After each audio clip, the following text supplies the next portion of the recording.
Então, gente, boa tarde para todo mundo. Tá todo mundo. Vocês estão conseguindo me ouvir? Sim. Pronto. Então, boa tarde para todos. Agradeço aqui demais pela participação das turmas. Aqui a gente vai comentar um pouco, vai fazer alguns comentários importantes a respeito de alguns conteúdos, né? Isso já preparando vocês para a prova do Enem. E aí, hoje a gente conta com a presença da professora Rayane, professora de Química, da professora Massinha, também professora de Química, da professora Marge, professora de Biologia, e do Fernando, que está responsável aqui por nos ajudar e nos auxiliar na gravação da aula e também nos ajudar no que for preciso. Então, desde já, muito obrigado para vocês que estão aqui, certo?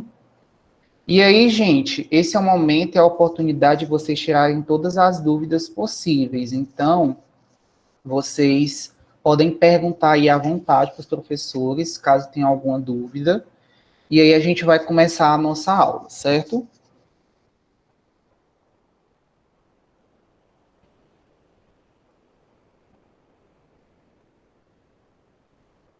Professora Rayane, professora Márcia.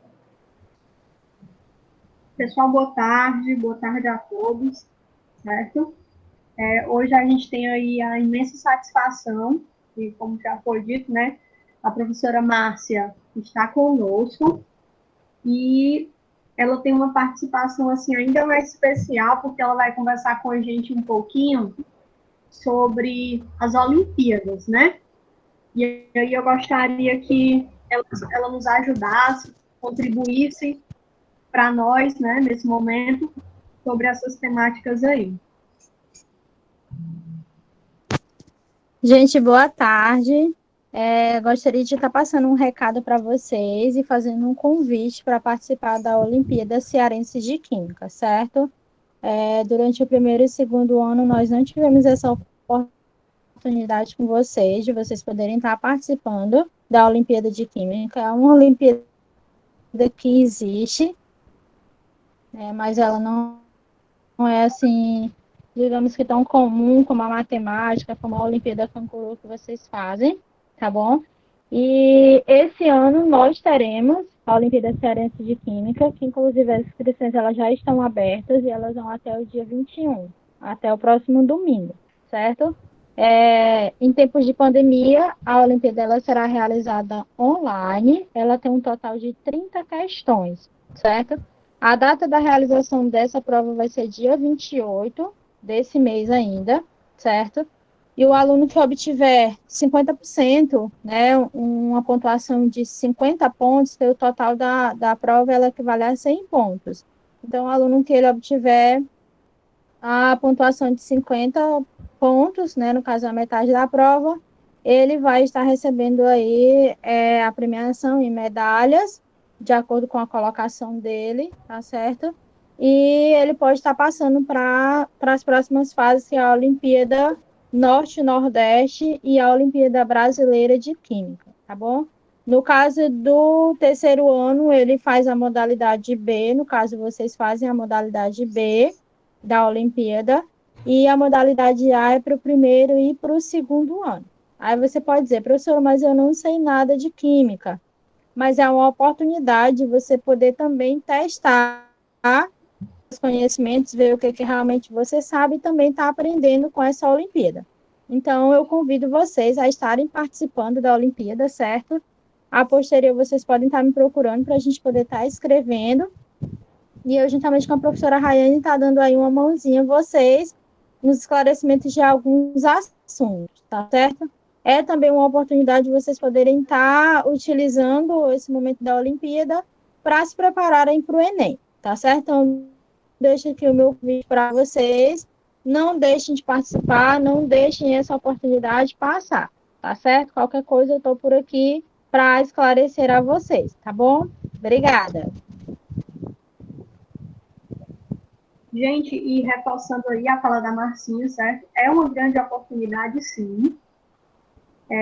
Na preparação para a Olimpíada, a gente aprofunda conteúdos assim, muito importantes tanto em provas externas quanto conhecimento para a vida mesmo. Então, sintam-se muitíssimo convidados e vai ser muito massa esses momentos com vocês. Então, vamos participar, vai ser bem interessante.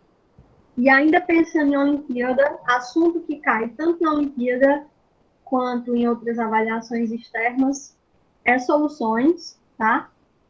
Mas, precisamente, cálculo de concentrações, e é o conteúdo que eu escolhi, dentre todos os conteúdos que a gente já discutiu, né, nas nossas aulas, foi esse.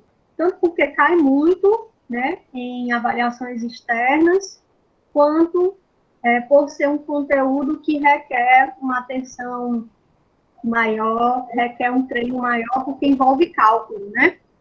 Então, para dar continuidade a essa parte de soluções, eu gostaria de visualizar com vocês, né, rever, discutir a parte conceitual do que é soluções. Então, se a gente for buscar o conceito de soluções, que está no próximo slide, a gente pode relembrar que soluções são misturas homogêneas e podem ser encontradas na forma sólida, líquida ou gasosa. Tomando como exemplos, a gente tem como soluções sólidas, eu destaquei aí as joias de ouro, que são ligas metálicas. Então, todas as ligas metálicas, elas são classificadas como soluções sólidas. Soluções líquidas do nosso dia a dia, a gente tem a parte de medicamentos, certo? Por exemplo, estou com dor de cabeça, eu vou dissolver um pouquinho de dipirona líquida na água, né? E dentre outros medicamentos na forma líquida, classificam-se como soluções líquidas e soluções gasosas, eu destaquei aí o gás GLP, que é o gás liquefeito de petróleo, né? A gente conhece popularmente como gás butano, mas na verdade ele é uma mistura de gases e o componente majoritário é o butano. Então eu tenho vários gases, como butano, propano, e dentre outros, né, hidrocarbonetos aromáticos na fase gasosa que compõem essa mistura. Então, só recapitulando, solução é qualquer mistura homogênea. Pode estar no estado sólido, líquido ou gasoso. E outra forma de definir solução é dizer que solução é a união de soluto ou solutos mais solvente. Solvente é aquela substância que vai ser utilizada para dissolver o soluto. E outra forma de diferenciar soluto e solvente é que soluto está em menor quantidade e solvente está em maior quantidade. Soluto é o que é dissolvido e solvente é o que a gente usa para dissolver o soluto. Pode passar, meu amor. Com relação às soluções, nós vimos no nosso material das semanas anteriores, preparo de soluções, mas isso levando em consideração a preparação laboratorial, mas ele cabe o questionamento. Será que a gente só prepara soluções em laboratório? Ou a gente prepara soluções no nosso dia a dia? E aí, a resposta para esse questionamento está na projeção do slide, né? A gente convive diariamente com soluções do nosso dia a dia. A gente prepara diariamente essas soluções. Por exemplo, vou fazer um café, né? Vou fazer uso de café solúvel. Pego um pouquinho de água, dissolvo ali o café na água, né? Aí eu visualizo que aquele café ficou muito forte. A solução ficou muito concentrada. Então, para dissolver a solução, que é o café, o que a gente geralmente faz? A gente adiciona um pouquinho de água. A gente já está em outro processo de preparo de soluções. Quando a gente acrescenta água numa solução, a gente está realizando o processo de diluição. E o que é a diluição? É diminuir a concentração do soluto dentro da solução. Ah, o café ficou aguado. O que é que eu vou fazer? Vou fazer o processo inverso. Eu vou concentrar a solução. Eu pego mais um pouquinho de café solúvel, acrescento dentro do café e mexo. Eu vou dissolver o café de modo a aumentar a concentração da solução. Eu estou concentrando a solução, eu estou aumentando a concentração do soluto. Então, percebam, as soluções, elas estão presentes em coisas simples no nosso dia a dia. E a gente não prepara a solução somente no laboratório. No caso de medicamentos, quando eu vou dissolver um dipirona, um paracetamol, para poder fazer a ingestão, né, porque eu estou com algum problema de saúde, eu estou realizando técnicas de preparo de solução. Quando eu vou preparar um suco na cozinha, da mesma forma, certo? Então, só para a gente visualizar que esse conteúdo de soluções, ele não é um conteúdo teórico, isolado do nosso dia a dia, não. Pelo contrário, é um conteúdo importantíssimo quando a gente vai fazer a dosagem de um medicamento para nós mesmos, ou então para uma pessoa que mora com a gente, quando a gente vai comprar um produto de limpeza, quando a gente vai comparar rótulos de alimentos no supermercado. Todos esses conceitos a gente aprende no estudo das soluções, né? Cálculo de concentração. Pode passar, meu amor. E falando em cálculo de concentração, a gente pode expressar, né, a quantidade de soluto, que é aquilo que a gente está analisando, em relação à quantidade de solução, de diferentes formas. É por isso que a gente diz que existe diferentes tipos de concentrações. Por exemplo, a gente pode expressar na forma de concentração em massa, que é o mais comum no nosso dia a dia, especialmente na escala de medicamentos. Título em massa ou título em volume, que é primordial na representação em porcentagem, bastante usado na parte de produtos de limpeza. A gente pode expressar na forma de molaridade, a gente pode expressar na forma de partes por milhão.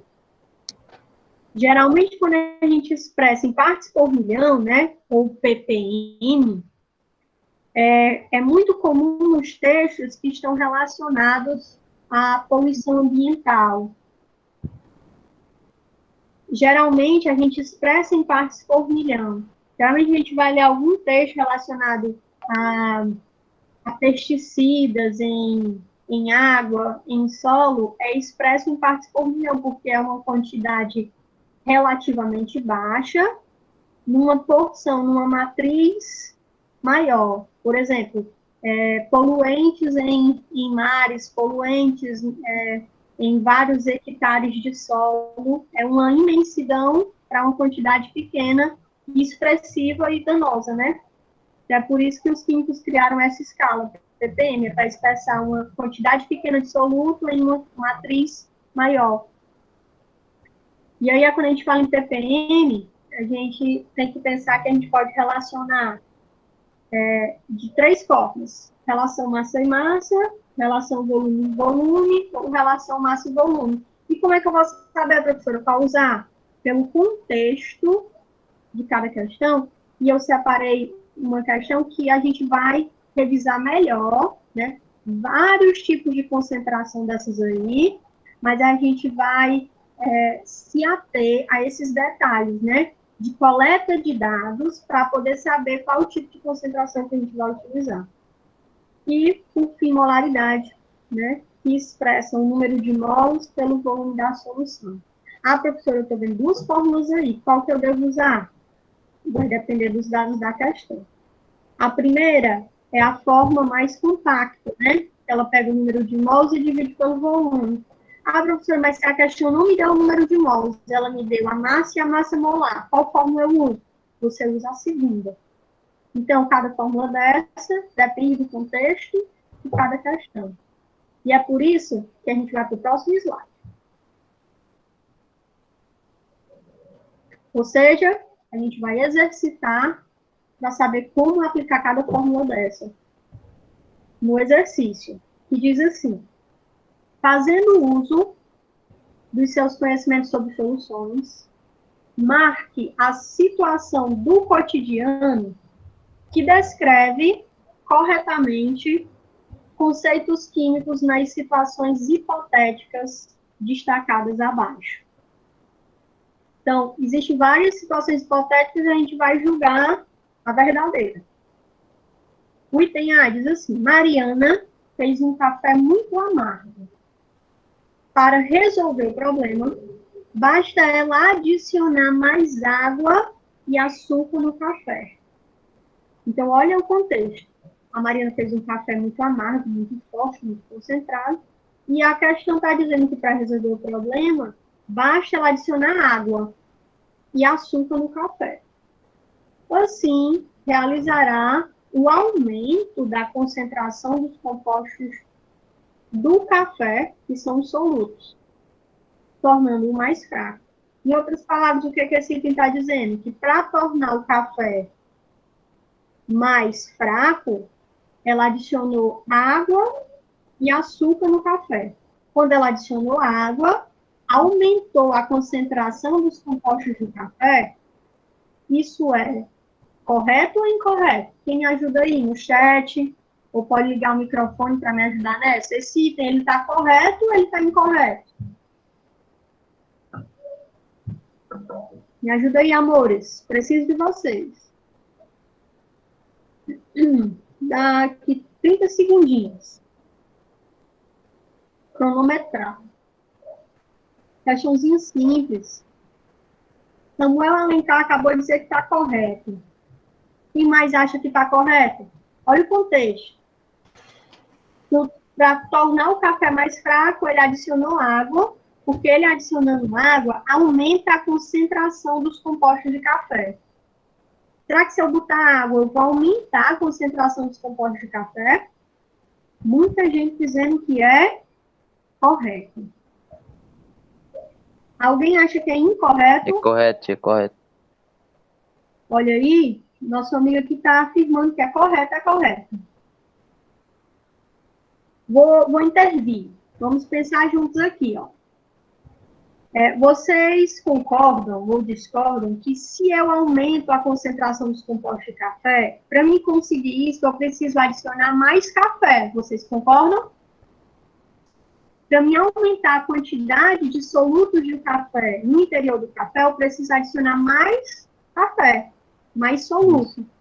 Isso mesmo. E o que a Mariana fez? A Mariana, ao invés de adicionar café, porque o café já estava amargo, ela resolveu adicionar o quê? Água. Se eu aumento a quantidade de água, eu aumento o volume da solução. E o volume da solução é inversamente proporcional à concentração. Então, quando a gente adiciona mais água, o que acontece com a concentração? Ela diminui. Se ela botar água, diminui a concentração do soluto, diminui a concentração dos compostos de café. Eu fazendo essa afirmação, o item, ele fica correto ou incorreto? Se eu adicionei água, eu estou diminuindo a concentração dos compostos de café. Com isso, o item está correto ou está incorreto? Incorreto, tia. Está aumentando. Muito bem. Errado. Ao adicionar mais água, ocorrerá o processo de diluição. Com isso, a concentração dos compostos do café irá diminuir na solução. Ou seja, o café se tornará mais fraco. Para a gente não errar mais esse tipo de questão, a gente pensa assim, ó, se eu adiciono mais água, eu estou aumentando o volume da solução. Então, a concentração cai. Se eu adiciono mais soluto, né, no caso, mais café, o café tenderá a ficar mais amargo, mais forte. Por quê? Porque se eu aumentei o soluto, aumenta a concentração do soluto. Eu vou ter mais soluto na solução. Perfeito? Então, lá tem Pensamento não, né, tia? Isso, garoto. Item B. Vou falar de farmácia agora. Joaquim foi na farmácia comprar comprimidos de paracetamol, 500 miligramas, mas só tinha a versão gotas. E na versão gotas, a concentração de paracetamol é 200 miligramas a cada ml. Isso quer dizer o quê? Que se o Joaquim beber 1 ml do medicamento, ele está ingerindo 200 miligramas de paracetamol. O Joaquim, bote na cabeça de vocês, ele queria um comprimido de 500 miligramas, mas não tinha. Aí ele resolveu levar as gotas, porque ele assistiu a aula de cálculo de concentração, e ele vai saber quanto de volume ele tem que beber para poder fazer a ingestão dos 500 miligramas, certo? Então, ele comprou o medicamento e ingeriu 3 ml, com um pouco de água. E o item está dizendo que quando ele ingeriu os 3 ml, assim, ele alcançou a dosagem desejada, que era 500 miligramas de paracetamol. Será que isso é verdade? Pensa comigo, ó. Se a concentração é 200 miligramas por ml, a cada ml ele faz a ingestão de quanto? 200 miligramas. Ah, se 1 ml ele faz a ingestão de 200 miligramas, então 2 ml ele faz a ingestão de quanto? 400. Né? 400. E se ele fizer a ingestão de 3 ml, ele vai fazer a ingestão de quanto? 600. 600. Então, só de cabeça a gente já matou a charada, né? Se ele fizer a ingestão dos 3 ml, ele vai fazer a ingestão de quanto? De paracetamol, vocês falaram há pouco tempo. 600 ml. 600 miligramas, e não 500. Isso quer dizer que o item está certo ou está errado? Tá errado. Tá errado. Mas na Olimpíada, que a professora Márcia falou, mesmo a gente sabendo fazer de cabeça, porque vocês são desenrolados mesmo, vocês fazem cálculo de cabeça, na Olimpíada precisa de cálculo. E essa questão, ela faz uso de um tipo de concentração chamado concentração em massa. Como é que eu sei, professora? Porque a unidade de medida está aí, ó, miligrama por ml. Ela relaciona massa do soluto e volume da solução. Com isso, eu sei que é concentração em massa.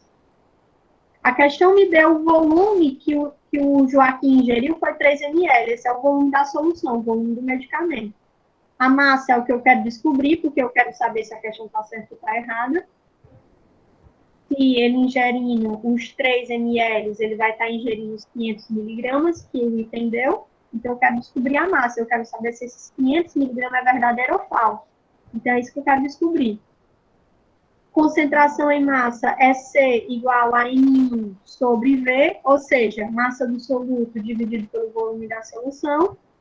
Substituo os dados na questão e desenvolvo matematicamente. Como é que eu faço isso? Ó? Cancela as unidades iguais e aplica meio pelos extremos, ou seja, multiplicação em x. O ml eu vou cancelar com o ml de lá, então vai ficar M1 vezes 1 dá M1, e M1 vai ser igual 200 vezes 3, que vai dar uns 600 miligramas, ou seja, o item está errado.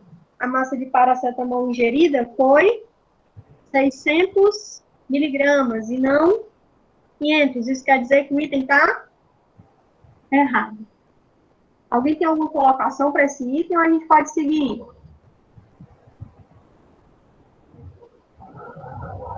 Então, quando está muito silencioso, subtende-se, né? É que a gente pode seguir, né? O item C. O item C fala assim, ó. Para seres humanos, a dosagem máxima de vitamina C é 2 gramas por dia. Eu fiz questão de colocar esse exemplo para falar a importância aí de fazer a ingestão de vitamina C, né? Nesses momentos que a gente está vivendo, tendo em vista que ajuda muito aí no sistema imunológico, então chupar uma laranja, beber um suco de limão, tudo aí é se cuidar, faz bem, né? Então, para seres humanos, a dosagem máxima de vitamina C é 2 gramas por dia. Então, se o indivíduo ingerir 10 ml de um medicamento contendo concentração de vitamina C igual a 1 mol por litro, ele ingerirá a dosagem máxima. Certo, colega? Aí diz mais. Considere a massa molar da vitamina C igual a 1,76 gramas por mol. Vamos coletar os dados que a gente vai saber de que se trata esse item. Primeiro, a gente pensa assim. Ele diz que a concentração da vitamina C é 1 mol por litro. Se a concentração relacionou mol por litro, eu estou falando de molaridade. Então, eu já boto aqui, ó, N de molaridade é igual a 1 mol por litro. Pode seguir, Matheus, meu bem. O volume que o indivíduo fez a ingestão é de 10 ml. Só quando eu trabalho com molaridade, o volume tem que ser em litro. Então, transformando ml em litro, 10 ml é igual a 0,01 litro. E a massa molar é 176 gramas por mol. E o que eu quero descobrir? Massa. Eu quero saber que se ele ingerir 10 ml, ele vai estar ingerindo 2 gramas, se isso é verdadeiro ou é falso, né? Como eu quero descobrir a massa, eu vou utilizar a fórmula da molaridade, que relaciona a massa do soluto, a massa molar, que é 176, no caso em questão, e o volume, que é 0,01. Aplicando na fórmula, certo? E fazendo um cancelamento das unidades, multiplicação em x, né, que é meu pelos extremos, desenvolvendo, a gente chega que a massa do soluto, que é M1, vai ser igual a 1 vezes 176 vezes 0,01. E essas outras unidades aí, esse monte de letra, professora, o que eu faço? Você cancela, ó, mol com mol vai embora, litro com litro vai embora. O que sobra? Só o G de grama. Por quê? Eu estou falando de massa, e a massa vai ser expressa em gramas. Desenvolvendo matematicamente, a gente conclui que a massa é igual a 1,76 gramas. Aí eu perguntar a vocês, meus amores, ó, se ele ingerir 10 ml de medicamento, ele vai fazer a ingestão de 1,76. Isso quer dizer que ele vai ingerir a dosagem máxima, sim ou não? Porque a questão diz que a dosagem máxima é 2 gramas. E o indivíduo só ingeriu 1,76. Isso quer dizer que o item está certo ou está errado? Eu digo para vocês que a dosagem é 2 gramas e ele só ingeriu 1,76. Ele ingeriu a dosagem máxima? Não. Não, muito bem. Então, ele ingeriu abaixo, né? Então, é errado, pois o indivíduo estará ingerindo 1,76 gramas de vitamina C, quantidade que é inferior a 2 gramas, e foi dita a dosagem máxima. Então, muita gente botou aqui não no chat, né? Então, item C, errado. Ó. Já revisamos conceito de solução, já revisamos concentração comum e revisamos molaridade. O que o próximo item fala? Vamos lá ver. B. No rótulo de uma garrafa de água mineral, lê-se, entre outras coisas, volume, 1 litro, bicarbonato de cálcio, 20 ppm. É uma questão que trata de partes por milhão. Isso quer dizer que cada litro de água, né, eu tenho uma garrafa de água de 1 litro, né? Isso quer dizer o quê? Que cada litro de água encontraremos 10 miligramas de bicarbonato de cálcio. Será que isso é verdade, hein? Vou dar uma dica. Toda vez que vocês lerem ppm e eu estiver relacionando massa e volume,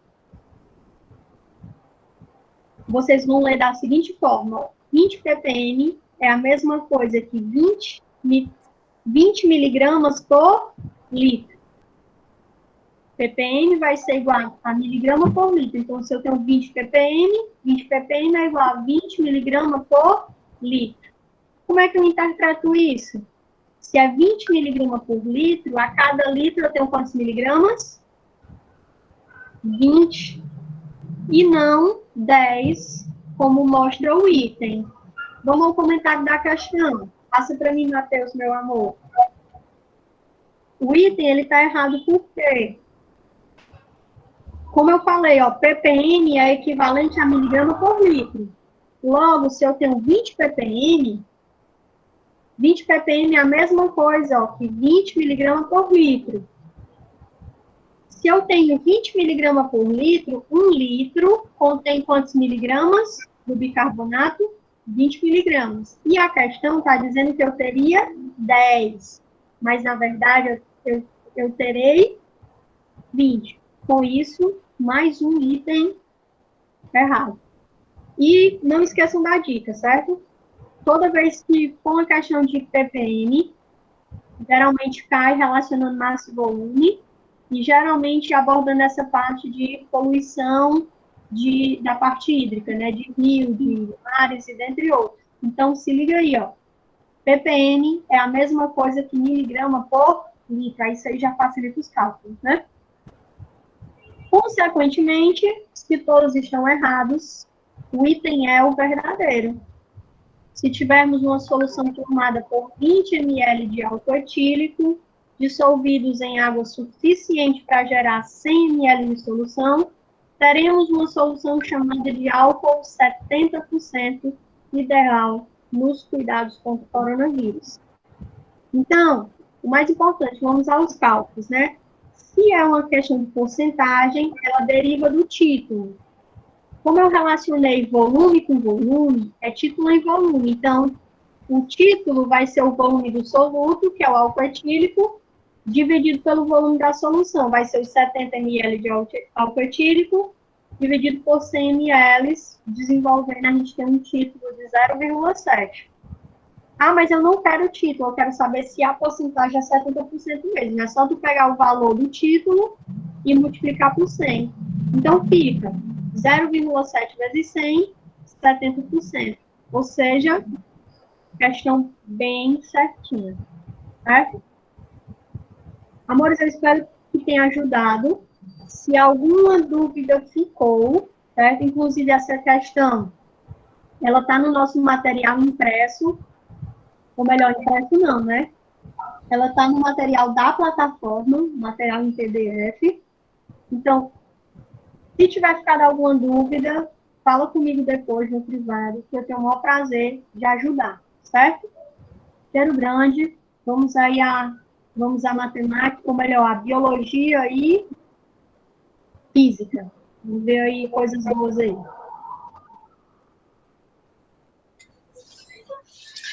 Oi, pessoal, boa tarde. Tá todo mundo me ouvindo direitinho? Sim. Pronto. Então, fazer o convite aqui para vocês, né? A gente vai formar um grupinho de estudo para a Olimpíada Brasileira, tá? Alguns de vocês já participaram da Olimpíada ano passado, a prova é bem no início do ano, né? Foi antes, a gente ainda estava no ensino presencial. E eu faço esse convite para vocês, mas ao mesmo tempo a gente vai dar uma reforçada nesse grupo para o Enem também. Por quê? A Olimpíada Brasileira ela é organizada pelo Butantan. Então, nós sabemos, né, devido às últimas notícias, que o Butantan está bem ocupado com a produção da vacina. Graças a Deus, né? E, enfim, a Olimpíada do ano passado, ela ainda não finalizou oficialmente. Tá? Então, a gente ainda tem o nosso amigo Everton esperando o resultado da última fase que ele participou. E aí, a desse ano ainda está uma incógnita, certo? Mas, de qualquer forma, quem se interessar, né, a gente não sabe aí quando é que eles vão liberar essa Olimpíada, mas, assim, mesmo que não tenha a Olimpíada, a gente faz um reforço para o Enem, certo? Então, sempre que a gente monta uma turma para a Olimpíada, a gente sempre puxa um pouquinho também para o Enem, para a UES também, quem for querer participar do vestibular da UES, certo? Então, fica aqui o convite, e quem se interessar, pode me procurar depois no WhatsApp, lá no privado, que aí eu vou anotando o nomezinho e formando a lista, tá? E a gente vai para o conteúdo, que nosso último assunto foi de evolução humana, tá? Então, no decorrer das aulas, nós falamos das teorias evolucionistas, falamos da teoria do Lamarck, falamos da teoria do Darwin, e, por último, do neodarwinismo, que é a atual teoria evolucionista mais aceita, e a gente vai ver isso aplicado, então, à evolução humana, tá? Pode passar, Matheus. A imagem mais representativa, né, aí tem essa imagem em movimento, mas a mais representativa que tem é essa que mostra o macaco, né, e algumas variações até chegar ao ser humano. Porém, eu vou dizer para vocês que essa imagem, ela está incorreta, né, então, apesar dela ser a imagem mais famosa associada à evolução humana, ela está errada, né? Por quê? Porque essa imagem, ela dá uma ideia de uma evolução direcional. Como assim? É como se o macaco virasse uma espécie, e aí essa outra espécie virasse outra, e virasse outra, e virasse outra, uma espécie se transformando na outra. E não é assim que acontece, né? Na verdade, as espécies descendem uma da outra, tá? Inclusive, as descendentes, elas podem viver ao mesmo tempo que as ancestrais. Então, não tem, pode acontecer sim de uma espécie substituir a outra, mas na grande maioria dos casos é essa questão da descendência, certo? Não é que, acho que até falei isso no momento de tira dúvidas, não é que um macho e uma fêmea de uma espécie cruzaram e nasceu uma espécie diferente. Isso não vai acontecer, tá? A evolução, ela ocorre ao decorrer de milhares e milhares de anos. Então, até que uma espécie surja, são muitas modificações, né, para acontecer, certo? Então, apesar de ser uma imagem bem icônica, quando você coloca evolução humana no Google, a primeira imagem que aparece é essa. Então, lembrem-se disso, de que uma espécie se diversifica bastante para gerar outras, tá? Ela não vai se transformando ao longo do tempo em outra espécie, não, tá bom? Pode passar, Matheus. Então, como é, se essa imagem ela tá errada, como é que acontece realmente, né? Aí eu tenho uma linha do tempo mostrando algumas das espécies, não todas, algumas das espécies humanas que apareceram até surgir a nossa, né? E o que eu falei anteriormente, algumas dessas espécies, elas habitaram o nosso planeta ao mesmo tempo, tá? Então, nós temos os primeiros humanos aparecendo, os pré-australopithecus, né, há cerca de 7 milhões de anos, certo? E a grande diferenciação, se vocês virem aí nessa linha do tempo, a grande diferenciação entre essas espécies é o tamanho do cérebro, certo? Então, existe um tamanho, não é que quanto maior seja melhor, não, existe um tamanho ideal, que, por coincidência, é o nosso, tá? Por quê? Porque já existiram espécies, se vocês olharem esse Homo neanderthalensis, né, que é o Neandertal, eles tinham uma média do tamanho de cérebro até um pouco maior do que a nossa, certo? 1.400, o nosso mínimo é 1.100. Então, um cérebro grande demais, ele consome energia demais e é difícil de manter. Então, digamos que o tamanho do nosso aí é o ideal, certo? Essa média aí é a ideal. E é a principal evolução. Por quê? Porque o cérebro é o grande centro de controle do nosso corpo, né? E o cérebro maior, ele possibilita um raciocínio maior também, né? Maiores ligações entre os neurônios, maiores funções, né? Um número maior de atividades que o cérebro pode desempenhar, certo? Então, essa é a grande diferença, né, que nos distingue das outras espécies, tá? Então, aí eu tenho só algumas mais principais, mais conhecidas, que surgiram durante o tempo. Pode passar, Matheus, vou mostrar a outra imagem. Nessa imagem aí, vocês veem a evolução humana em forma de árvore genealógica, né, um cladograma, certo? Então, se vocês virem lá no finalzinho do cladograma, a gente tem uma ligação entre os chimpanzés e o homem, né, lá em cima.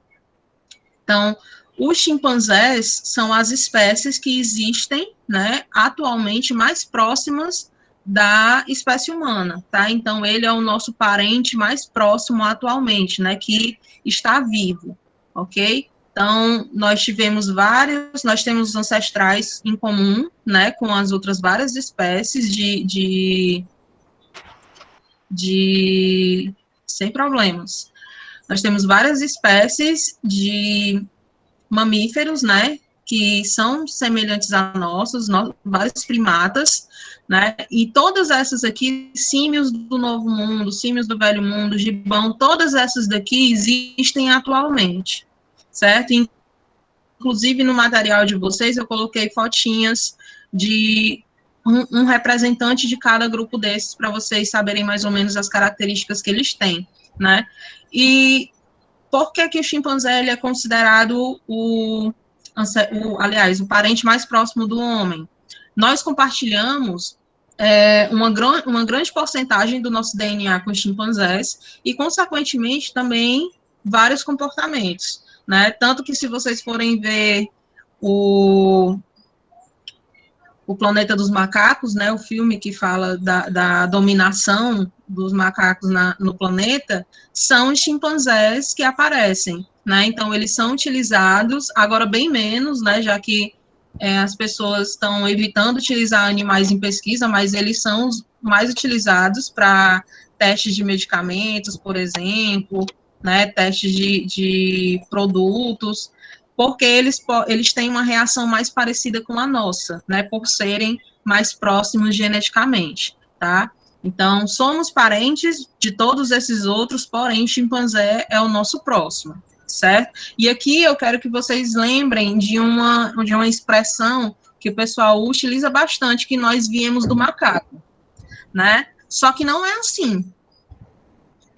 A gente não vem do macaco, tá? Nós e os macacos, as várias espécies de macacos que existem, nós temos ancestrais em comum, certo? É muito diferente, tá? Então, não é que os macacos, o que eu falei no início, não é que os macacos copularam, acasalaram e nasceu o homem, não é desse jeito. Então, as espécies foram se modificando ao longo do tempo, foram surgindo outras, né? E aí, até surgir, né, as espécies que tem atualmente, inclusive nós, né, os hominídeos, tá bom? Então, a principal conclusão desse cladograma é que os chimpanzés, eles são os nossos parentes mais próximos vivos, atualmente, né, dentre todos os primatas que existem, tá bom? Pode passar, Matheus. A próxima imagem, ela mostra a sobrevivência dessas espécies de hominídeos, e aí essa barrazinha roxa embaixo aí, de cada nome, ela simboliza o tempo em que essa espécie sobreviveu. Então, se vocês prestarem atenção, tem várias barrinhas se sobrepondo, né? Ou seja, se vocês virem aqui o Homo habilis, que está lá em cima, e o Australopithecus africanus, que é esse que está logo abaixo aí, uma parte dessa barra roxa, ela se sobrepõe. Ou seja, essas espécies aqui, elas viveram ao mesmo tempo no nosso planeta, certo? Só que em locais diferentes, tá bom? Então, eu tenho várias espécies aqui que surgiram, umas duraram mais, outras duraram menos, né? Dependendo da adaptação delas ao ambiente, tá? E aí, algumas delas viveram, sim, ao mesmo tempo. Lá embaixo, eu tenho os eventos que aconteceram, né, esses triângulozinhos, tá? Então, eu tenho o primeiro evento, que foi a divisão da linhagem entre a nossa e a dos chimpanzés, certo? Então, eu tinha um ancestral aqui nesse momento, e esse ancestral, ele deu origem a duas linhagens, a dos chimpanzés e a que levou a nós, tá? No evento 2, eu tenho o surgimento do primeiro bípede, que aconteceu no Quênia, né, no continente africano. Então, há mais ou menos, né, há um pouco mais de 4 milhões de anos atrás, surgiu o primeiro hominídeo bípede, né, que andava em dois membros, em duas pernas, tá? Nesse número 3, eu tenho o surgimento da Lucy. Eu acho que o Matheus trocou a minha foto. Mas eu tinha a foto da Lucy aqui. Mas a Lucy, ela é considerada, né, a primeira Australopithecus, né, pelo menos a que foi encontrada, né, ela é considerada a Australopithecus africanos mais recente, né, e aí encontraram um esqueleto dela bem conservado, até conseguiram fazer a reconstrução da aparência, né, e até que lembra bastante os seres humanos dos tempos atuais, certo? Aqui, entre 2 e 3 milhões de anos, no ponto 4, tem o registro das primeiras ferramentas de pedra, então nós tivemos o surgimento das primeiras habilidades manuais, né? Logo em seguida, nós tivemos o aparecimento da primeira espécie do gênero Homo, que foi o Homo habilis, certo? E justamente pela questão dessas habilidades, tá? O nome, às vezes, das espécies, elas lembram características delas. Então, Homo habilis é justamente a espécie que apresentou maior registro de ferramentas, né, manuais, tá? Então, eles eram relativamente habilidosos, né, como o nome fala. Aqui no ponto 6, marca o momento em que essas espécies começam a sair da África e vão conquistar outros continentes, e aí o gênero Homo começa a se diversificar, porque a partir do momento que eu falei isso também em alguns momentos, tira dúvida. Se você tem ambientes diferentes, você tem pressões seletivas diferentes, tá? Então, as características que vão ser selecionadas pelo ambiente, elas também vão ser distintas, certo? Então, aqui eu tenho, tanto que você vê o surgimento de mais 3 espécies, o Erectus, Neanderthalensis e o Heidelbergensis, até chegar ao ponto principal, que é o surgimento do Homo sapiens, que somos nós, tá? E aí, se vocês prestarem atenção nesse pontinho 9, ó, eu tenho extinção dos outros Homo.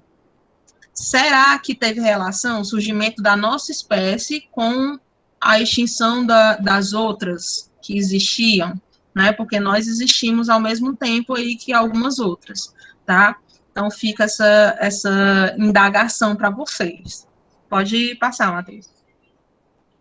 Essa outra imagem, ela mostra a distribuição, né? Então, por muito tempo, até cerca de 1,5 milhão de anos atrás, as espécies, elas habitavam praticamente só o continente africano, né? E aí depois elas foram espalhando para a Ásia, para a Europa, né? E por fim, elas foram chegando para a Oceania e, por último, para a América, tá?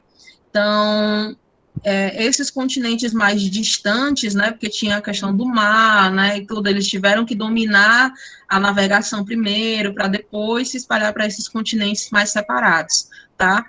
E eu vou até ligar aqui a câmera para mostrar para vocês. Eu já recomendei esse livro aqui várias vezes, certo? Quem quiser me olhar aqui um instantinho, eu já recomendei esse livro várias vezes, que ele fala da evolução humana, certo? Sapiens. Eu já até mandei um link para vocês dele, tem ele digital, que ele fala justamente dessa distribuição do homem nos continentes, e coincidentemente, a cada continente que o homem chegava, várias espécies desapareciam, né? Então, principalmente o que é chamado de megafauna, que eram animais enormes, imensos, né? Tipo preguiça gigante. Essas espécies, elas iam desaparecendo conforme a espécie humana ia chegando, né? Para vocês terem noção, nossa capacidade de extinguir outras espécies vem de muito tempo, não é de hoje. Pode passar, Matheus. Então, dessa maneira, né, como nós somos muito capazes de extinguir as outras espécies, só sobramos nós, certo? Só tem o Homo sapiens de hominídeo atualmente nesse planeta. E aí, eu trouxe essa frase que dizem que foi o Charles Darwin que disse, né, que quem não quiser fazer quarentena, tudo bem, tá? A seleção natural vai atuar sobre nós também, certo? Então, se nós não nos adaptarmos, né, nós, diferente das outras espécies que têm somente o instinto, nós temos o raciocínio, e a gente consegue distinguir o que é certo do que é errado, tá? Do que nos favorece, do que não nos favorece, né? Se a gente começar a negar as coisas, né, negar a ciência, a gente vai sofrer as consequências. Então, hoje, a gente consegue controlar bastante o rumo que a nossa espécie toma, diferente das outras espécies que existiram e das que habitam o planeta hoje, tá? Então, um dos principais... Pode passar, Matheus. Algumas das principais teorias que existem, né, porque só existe a nossa espécie atualmente, vem nesses 4 pontos que vocês estão vendo aí na tela, tá? Tem a questão da seleção natural, que é o que eu acabei de falar, né? Nós somos uma espécie bastante capaz de se adaptar aos ambientes, tá? Então, tanto que nós somos a única espécie que está presente em todos os ambientes, né? Dessas espécies mais evoluídas, só nós e as bactérias, tá? Então, para vocês terem noção da nossa capacidade. Uma outra questão que favorece que somente nós tenhamos sido bem-sucedidos é a nossa cultura cumulativa, ou seja, nós conseguimos aprender com as experiências das outras espécies. Tá? Então, a gente tem capacidade de acumular conhecimento e aplicar esse conhecimento para a nossa sobrevivência, tá? Podem ter ocorrido atividades naturais, eventos naturais que contribuíram para a extinção das outras espécies, como atividade vulcânica, terremotos, maremotos, certo? Então, pode ter ocorrido eventos naturais que auxiliaram na extinção dessas outras espécies, e a violência também é uma das hipóteses levantadas para que somente a nossa espécie exista atualmente. Por quê? Na disputa por território, por recursos, né, por agricultura, né, que se tornou muito importante na nossa sociedade, na disputa com outras espécies, a nossa espécie pode ter levado a melhor por ser mais violenta, né, por ter uma capacidade maior de ser mais violenta, tá? E o raciocínio também tem a ver com isso, certo? Então, quando você tem essa capacidade de raciocínio maior, você consegue criar estratégias melhor, inclusive estratégias de violência, de guerra, né? Então, aí eu tenho 4 hipóteses, que são as 4 hipóteses principais para que somente a nossa espécie exista atualmente, tá bom? Pode passar, Matheus. Eu estou detonando nossa espécie, né? Coisa horrível. E aí, para a gente terminar, eu trouxe uma questãozinha para a gente analisar essa evolução humana, tá? O conteúdo de evolução humana é muito tranquilo, gente. Muito de boa. Então, vamos lá. Na charge, o personagem Darwin mostra uma árvore filogenética a um chimpanzé. A argumentação da personagem na charge olha o que é que o Darwin está falando para o chimpanzé. Vai ter que ralar muito para chegar onde eu cheguei, né? Como se o chimpanzé fosse menos evoluído do que ele, certo? Então, vamos lá analisar as opções para a gente ver qual é a correta. Então, vamos lá. A gente vai analisar se essa fala do Darwin, ela procede ou não procede. O item A diz assim: essa fala do Darwin, ela é procedente, pois o genoma dos humanos e dos chimpanzés apresentam poucas semelhanças. Item B, ela é improcedente, pois os humanos e os chimpanzés não compartilham características de um ancestral comum. Letra C, ela é improcedente, pois se os humanos e os chimpanzés coexistem, ambas as espécies são igualmente evoluídas. D, procedente, pois os seres humanos são mais adaptados ao ambiente natural do que os chimpanzés. E letra E diz que também é procedente, pois apesar de serem espécies atualmente distintas, o homem evoluiu dos macacos. E aí, qual alternativa vocês julgam estar correta? A fala do Darwin procede ou não procede? Eu estou entre a C e a E. C e E. Estou entre A e C, João Vitor. C. Vamos lá. Acho que é C. Está muito espalhada ainda. Vamos escolher só uma.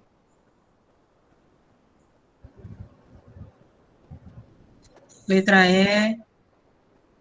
C. Está entre A e C, né? Vamos lá, cadê o restante para desempatar?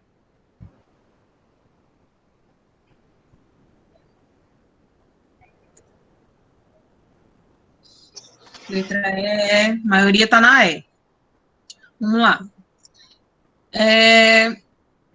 Matheus, volta só na chargezinha, só para a gente ver a fala do Darwin de novo.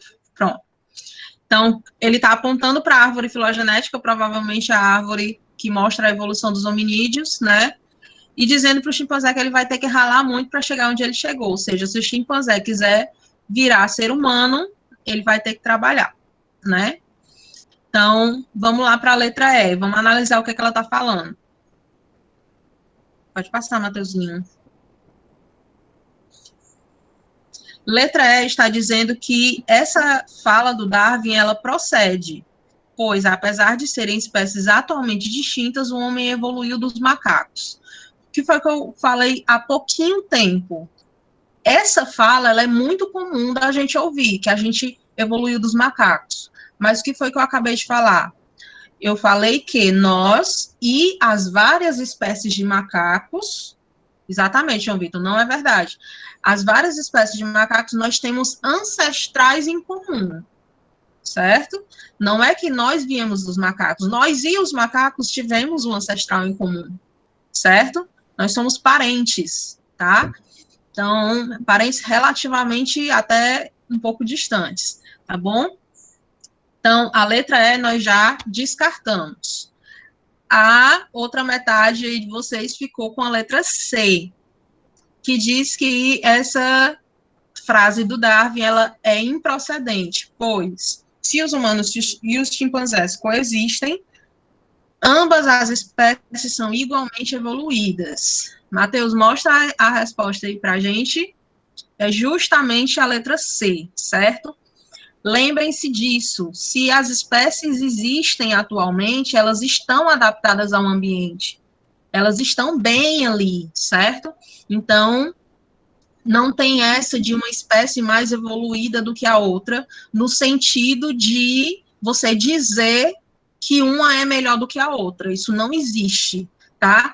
As espécies têm habilidades diferentes, características diferentes, vivem em ambientes diferentes, então elas estão evoluídas e adaptadas ao ambiente em que elas se encontram, tá? Não tem essa questão de uma espécie ser melhor do que a outra, não, tá bom? A gente pode falar que uma é mais evoluída do que a outra se a gente estiver relacionando isso com o tempo de evolução, né?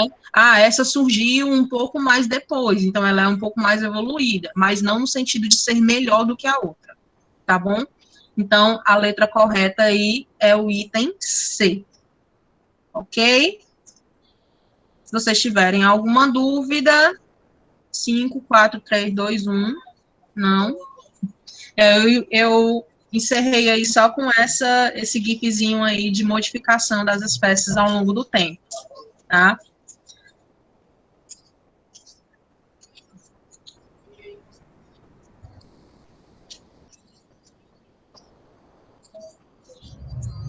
Notem as características que vão mudando ao longo do tempo, principalmente relacionadas à nossa boca, né, já que nós passamos a nos alimentar de alimentos cozidos, então a nossa mandíbula muito grande também já não fazia muito sentido.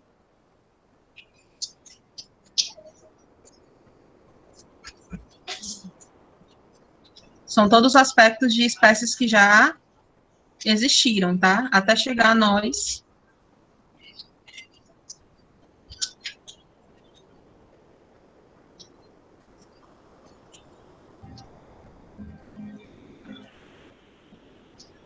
Tcharam! Rebobinando aí, bem rapidinho.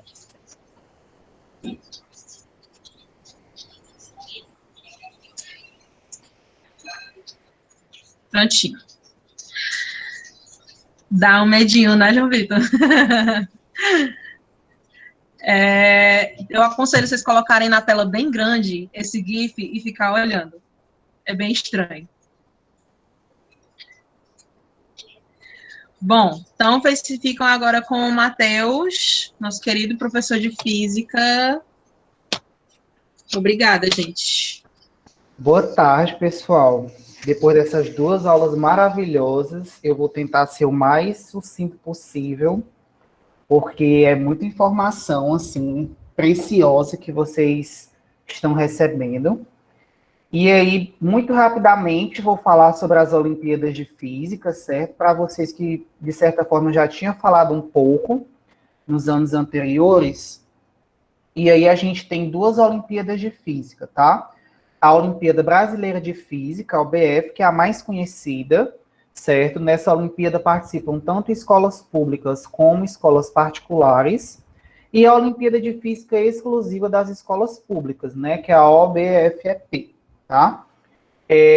Tanto em uma como em outra, são 3 fases, certo? A primeira fase com questões objetivas, a segunda fase com questões subjetivas, e a terceira fase é uma prova experimental. Com relação à data dessas provas, nós ainda não temos um calendário feito, porque a terceira fase da OBF de 2020, por exemplo, ela ainda está acontecendo, né? Os resultados foram coletados há pouco tempo, e aí só após esse resultado é que vai ser, obviamente, construído esse calendário, já que esses alunos, eles provavelmente vão ser chamados para participar de alguma Olimpíada a nível internacional, tá? Então, a gente vai aguardar aí por maiores informações. Um tópico um pouco desconhecido de vocês, entre aspas, é a parte de óptica, tá? Isso eu na vida. A gente pensa que tá dando tudo certo, a gente corre para alcançar os nossos objetivos, mas aí a gente cai. E aí depois a gente levanta de novo. E aí, gente, a gente vai estudar um pouco sobre espelhos esféricos, tá? E aí, só para a gente entender o que é um espelho esférico. Como o próprio nome já diz, ele tem um formato esférico e ele é constituído por uma superfície lisa e polida, tá? Se a parte refletora for interna, nós chamamos de espelho côncavo. Se essa parte refletora for externa, nós chamamos de espelho convexo. O que nós vamos estudar hoje são espelhos convexos. Inclusive, eu vou até ajeitar aqui, porque eu ia falar um pouco sobre côncavos, mas não vai dar tempo. Mas aí, gente, nós vamos iniciar aqui falando um pouco sobre esses espelhos convexos, tá? Então, existe uma calota refletora. Calota por quê? Porque aí é uma parte de uma esfera, tá? Então, nós vamos trabalhar principalmente com imagens virtuais, ou seja, são imagens que são produzidas através de uma real. Então, a imagem que você visualiza no espelho é chamada de imagem virtual, ou seja, só pode ser formada através de espelhos. E aí, dentro dessas considerações, eu posso ter também uma ilusão de óptica formada devido a essas características de espelhos convexos, tá? Uma informação muito importante que a gente precisa ter é que essa superfície externa dessa calota refletora é que vai dar essa característica de um espelho convexo. Aonde é que eu posso encontrar um exemplo típico? Em um ônibus. Então, se você entrar em algum ônibus de Fortaleza, por exemplo, você pode observar que lá vai ter um espelho convexo. Isso por quê, gente? Esses espelhos, eles são utilizados para prolongar a visão. Então, a gente pode ver ângulos refletidos nele que em espelhos planos a gente não conseguiria ver. Então, por isso que ele tem aquele formato de calota. Obviamente, esses espelhos, eles só produzem imagens virtuais, direitas e reduzidas. Isso independe da distância entre o objeto e o vértice do espelho, tá? E esse ponto, ele caracteriza exatamente o que a gente estudou no conteúdo da atividade 05. Era exatamente saber, por exemplo, qual era a distância entre a imagem real e a imagem virtual, ou, por exemplo, saber qual a quantidade de imagens que são formadas quando eu tenho 1, 2, 3, 4, 5 espelhos próximos um do outro, tá? E aí, gente, esses espelhos, como eu já acabei de falar, eles têm foco somente em imagens virtuais. Mas, além disso, ele tem foco em imagens virtuais, apresentam foco negativo. Isso os convexos. Enquanto os côncavos, os focos são reais e apresentam também focos positivos, tá? Existe um referencial chamado de referencial de Gauss, que é o que a gente sempre utiliza para resolver questões a respeito de produção de imagens em espelhos côncavos e convexos. 4 características são muito importantes dentro desse referencial.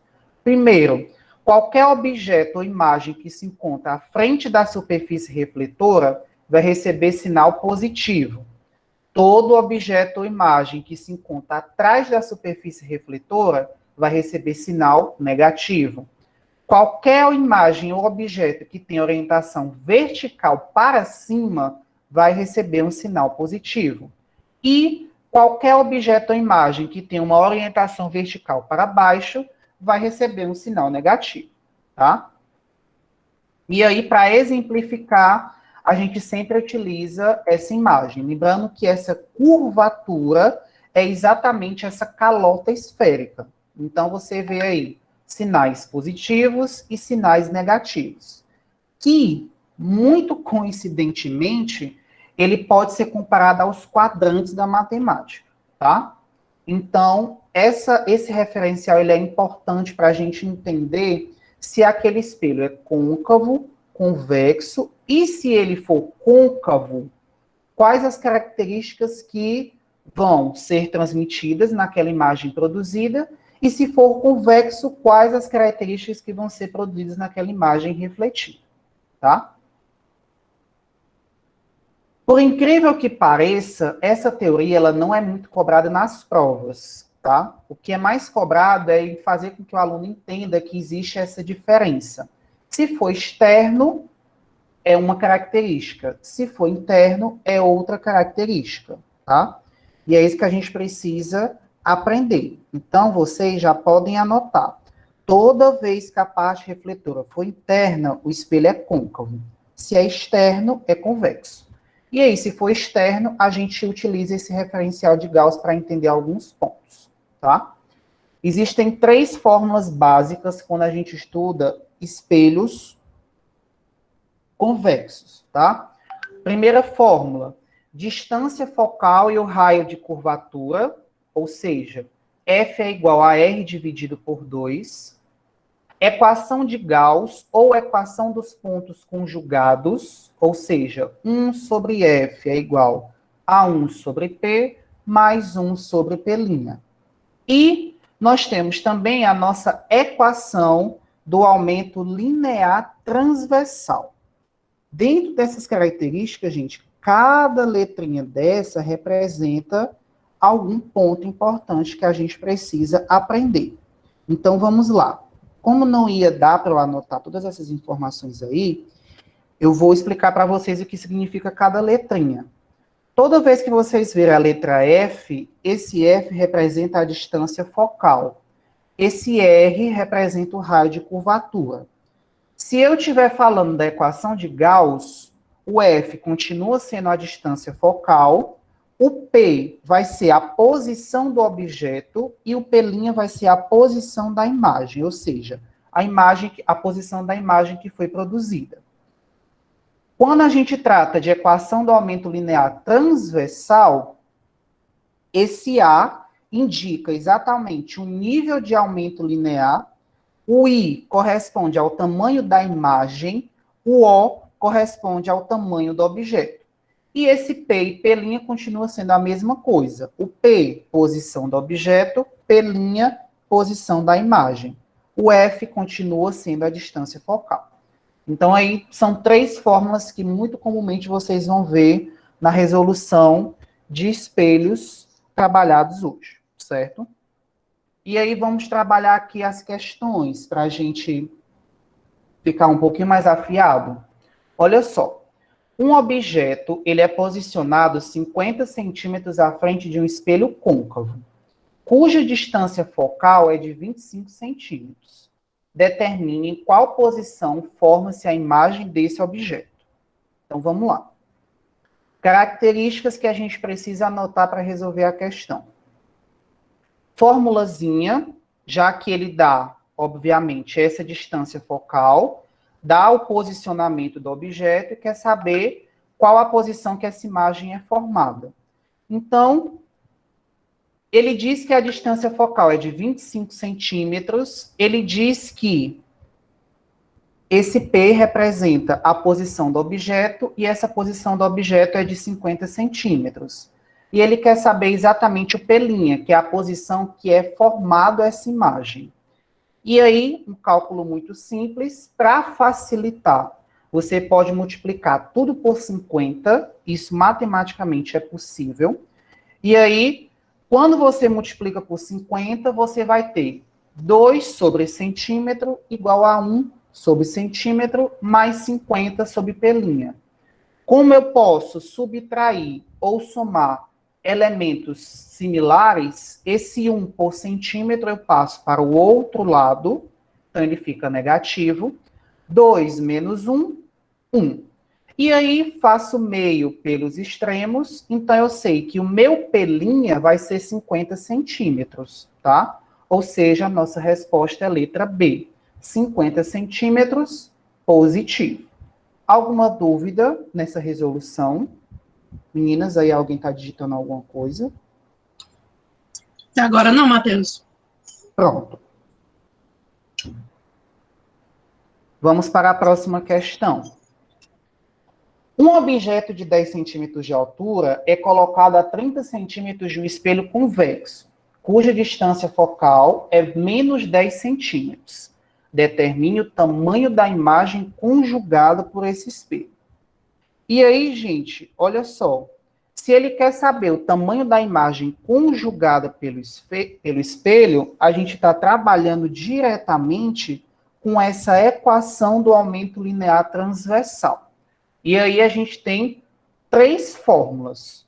A igual a I sobre O, A igual a menos P' sobre P, A igual a F sobre F menos P. E aí a gente vai agora anotar as nossas informações. Eu tenho alguns valores que fazem com que eu possa igualar funções dessa própria equação linear. Como assim, Matheus? A questão quer que eu identifique o tamanho da imagem conjugada. O tamanho dessa imagem é representado pela letra I. A questão me disse que esse objeto tem 10 centímetros de altura. Esse objeto tendo 10 centímetros de altura representa a letra O, que é o tamanho do objeto. Então, no lugar do O, eu vou substituir por 10. O meu F, gente, independente se o espelho é côncavo ou convexo, vai representar a minha distância focal. E essa distância focal é de menos 10 centímetros. Então, menos 10 centímetros. O meu valor de F continua sendo menos 10 centímetros. Mas o meu valor de P, nesse caso, se você prestar atenção, se a gente for substituir exatamente como a questão informa, esse valor seria negativo. Nessa situação, o nosso valor está positivo pelas características que a gente acabou de estudar no referencial de Gauss. Então, aí é como se eu estivesse dizendo para vocês que devido às características de como a questão é colocada, né, esses 30 centímetros passam a ter um valor negativo. E aí, obviamente, se esse valor é negativo, negativo com negativo, positivo. Então, menos 10 mais 30 é igual a 20. E aí eu chego nessa conclusão. I sobre 10 centímetros é igual a menos 10 centímetros sobre 20 centímetros. Faço meio pelos extremos, então 20 vezes I é igual a menos 10 vezes 10. Não esqueçam das unidades de medida.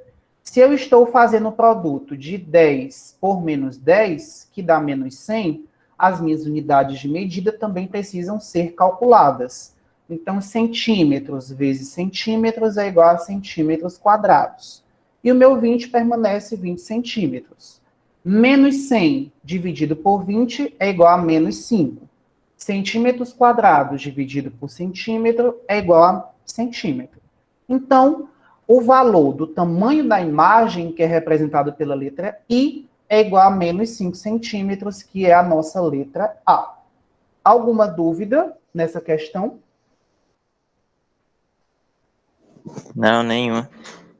Pronto, então assim, apesar da gente estar trabalhando espelho convexo, eu trouxe aquela questão de espelho côncavo porque as fórmulas, elas se encaixam tanto no exemplo como no outro, tá? Por isso que eu trouxe aquele exemplo, que não vai dar tempo de falar de espelhos côncavos, já que a atividade relacionada a esse assunto foi a atividade da aula passada. Mas se vocês tiverem alguma dúvida com relação ao conteúdo da aula passada sobre esse tipo de espelho côncavo, você pode colocar nos grupos ou então pode falar diretamente no meu privado alguma dúvida específica daquele assunto. Então, lembrando novamente, o que nós trabalhamos aqui foi um resumo muito sucinto de espelhos convexos, tá? Referencial de Gauss e tudo mais. Espelhos côncavos é uma outra parte do conteúdo que eu não exemplifiquei aqui porque não coube nessa aula, mas vocês podem perguntar. As fórmulas funcionam tanto para um tipo de espelho como para o outro, tá? Então, as fórmulas, elas permanecem inalteradas, independente do tipo de espelho esférico trabalhado. Alguém tem alguma dúvida de teoria? Porque ninguém teve dúvida de cálculo, mas alguém teve alguma dúvida na teoria? Receitinha hoje de ferro, de pão. Ninguém, né? Então, isso é um não, né? Acredito que sim. Não, ninguém escreveu nada. Então, pronto.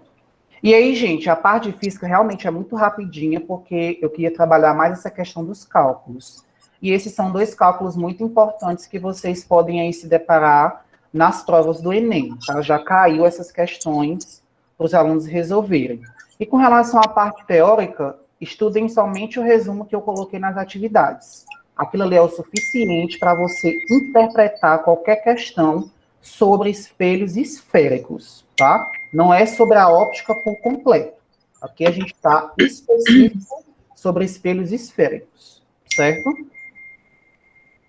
E aí, não tendo mais nenhuma dúvida a perguntar sobre o assunto, a gente dá por encerrada a nossa aula de Ciências da Natureza das turmas de terceiro ano.